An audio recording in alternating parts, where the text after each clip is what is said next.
बिस्मिल्लाहिर्रहमानिर्रहीम अस्सलाम वालेकुम। जीअं त वज़ीर आज़म पाकिस्तान मोहम्मद मियां शहबाज़ शरीफ़ जे तरफ़ां रमज़ान रिलीफ पैकेज 2026 जो ऐलान कयो वियो आहे, जंहिंमें मुस्तहिक़ ख़ानदाननि खे 13,000 रुपया कैश ॾिना वेंदा। गुज़िरियल साल मुस्तहिक़ ख़ानदाननि खे 5,000 रुपया उन्हनि जे अकाउंटनि में मुंतक़िल कया विया हुआ ऐं हिन साल 2026 में मुस्तहिक़ ख़ानदाननि खे 13,000 रुपया कैश उन्हनि जे अकाउंट्स में मुंतक़िल कया वेंदा। हाणे कहिड़ा कहिड़ा ख़ानदान आहिनि जिन खे 13,000 रुपया कैश इमदाद ॾिनी वेंदी रमज़ान रिलीफ पैकेज जे नाले सां, ऐं रजिस्ट्रेशन जो कहिड़ो तरीक़ेकार आहे, उहा मुकमल मालूमात तव्हांखे हिन वीडियो में ॿुधाइण वारो आहियां। पर अगरि तव्हां असांजे फेसबुक पेज ते नवां आहियो त पेज खे ज़रूरु फॉलो कयो, असांजे यूट्यूब चैनल खे ज़रूरु सब्सक्राइब कयो ऐं हिन वीडियो खे एंड ताईं ज़रूरु ॾिसिजो त जीअं काई बि ज़रूरी मालूमात तव्हां ॾिसण खां रहिजी न वञो।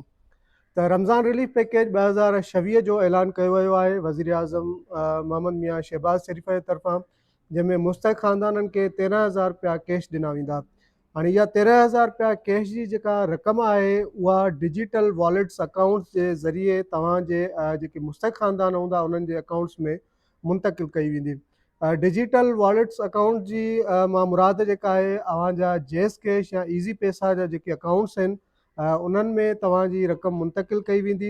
ऐं कहिड़ा ख़ानदान आहिनि जिन जे अकाउंट्स में रक़म मुंतक़िल कई वेंदी त उहो मां तव्हांखे ॿुधाईंदो हलां। त हीअ जेका सर्वे ऐं रजिस्ट्रेशन जो तरीक़ेकार आहे, जेके मुस्तहिक़ ख़ानदाननि जा नाला आहिनि जिन जी जेका चूंड कई वई आहे, इहा बेनज़ीर इनकम सपोर्ट प्रोग्राम जी जेका डायनामिक सर्वे कई वई आहे उन्हनि मां उहे लिस्टियूं वरितियूं वयूं आहिनि। गवर्नमेंट इहो कमु पाण कयो आहे, उतां ई उन्हनि जा जेके नाला आहिनि खयां विया आहिनि। 1 करोड़ 21 लख ख़ानदान हूंदा पूरे पाकिस्तान मां, चइनी सूबनि मां, ऐं उन सां गॾु गिलगित बल्तिस्तान जा जेके मुस्तहिक़ ख़ानदान हूंदा उन्हनि खे बि 13,000 रुपया रक़म ॾिनी वेंदी।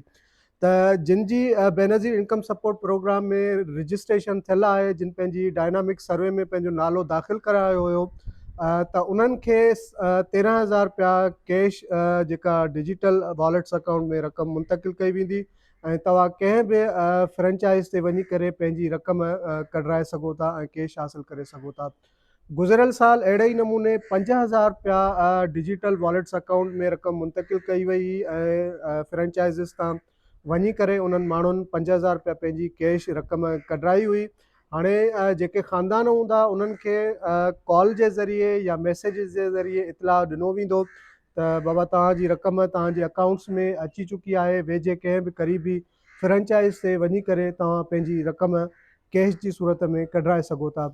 ॿीहर हिकिड़ो भेरो तव्हांखे ॿुधाईंदो हलां त गुज़िरियल साल इहा ई रक़म 5,000 रुपया ॾिनी वई हुई रमज़ान रिलीफ पैकेज 2025 जे नाले सां, ऐं 2026 में रक़म खे वधाए करे 13,000 रुपया मुक़ररु कई वई आहे।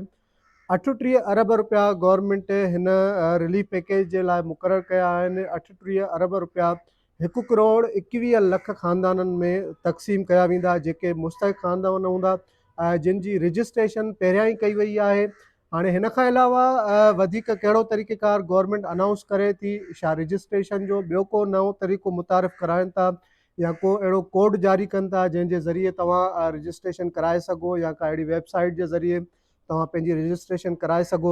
त फ़िलहालु अहिड़ो कोई बि तरीक़ेकार न आहे, न ई को अहिड़ो एजेंट आहे जंहिंखे तव्हां पैसा ॾेई करे पंहिंजी रजिस्ट्रेशन करायो या पंहिंजी उन रक़म मां कटौती करायो। त फ़िलहालु सब्र कयो, थी थो सघे रमज़ान शुरू थियण खां बाद जेको आहे वधीक मालूमात इन प्रोग्राम इन रिलीफ पैकेज जे हवाले सां ॾिनी वञे। फ़िलहालु इहो ऐलान कयो वियो आहे त ईंदड़ चंद ॾींहंनि में जेके मुस्तहिक़ ख़ानदान आहिनि उन्हनि खे बज़रिए SMS या कॉल जे ज़रिए इतलाह ॾिनो वेंदो त उन्हनि जी रक़म जेका आहे डिजिटल वॉलेट्स अकाउंट में मुंतक़िल थी चुकी आहे, त उहे फ्रेंचाइज़िस ते वञी करे पंहिंजी रक़म कैश जी सूरत में कढाए सघनि था।